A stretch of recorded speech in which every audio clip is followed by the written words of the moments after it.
Oi, galerinha, aqui é a LPS, aqui é a LPS Ana. Eu vou fazer um vídeo que é trocas de LPS junto com a LPS, show com a LPS. Bem, eu quero aquela dálmata colorida, aquela dálmata de brilho aqui, eu também tenho.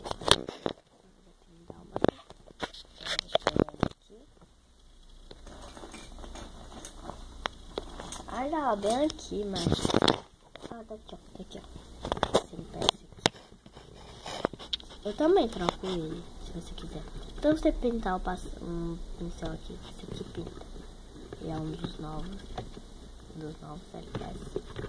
Eu comprei ele no preço, mas com certeza não tem.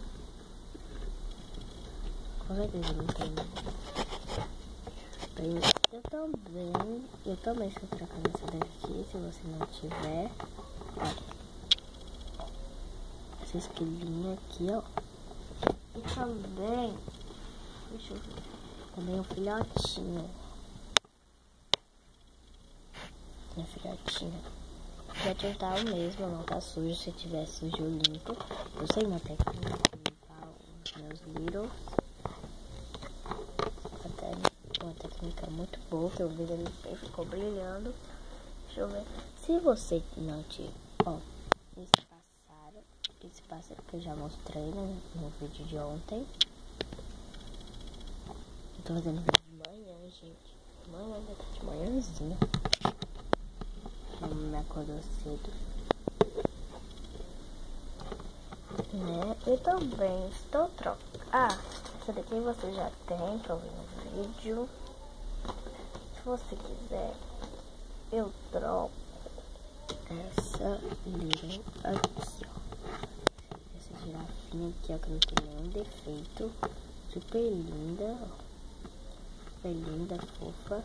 A saia eu não vou trocar porque eu tenho muito acessório de Little. Olha quantos Little eu tenho, gente. Bem pouquinho. Esse aqui tá pra fora. Então, bem pouquinho Little.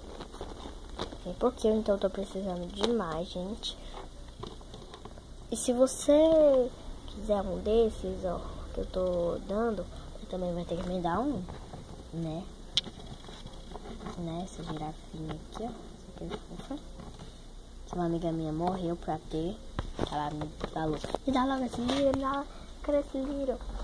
Ó, esse pássaro aqui, ó.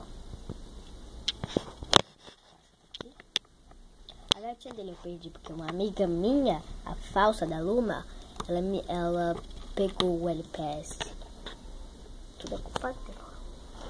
Eu nunca mais vou ver na cara da Luma. Eu não sei outros aqui. Se vocês vão querer. Tem essa gatinha aqui toda suja. Foi a... Ó, gente, eu não sujei ela. Quem sujou foi a minha amiga. Sujou. Não fui eu. Eu nem sabia que as LPS aqui existiam. Mas não é esses. Não. Bem, gente, esse aqui foi o vídeo. Espero que tenha gostado. Então, dê seu like, se inscreva no canal. E ele peça choco, por favor. E eu também queria me dar aquele cavalinho que você fez naquele vídeo. Por favor, ele peça choco, ele peço. Meus amigos também estão querendo ser seus, não é? Pois é. Sim. Por favor, ele peça choco. Faça esse milagre pra mim. Eu tô querendo ele peça antigo mais do que nunca.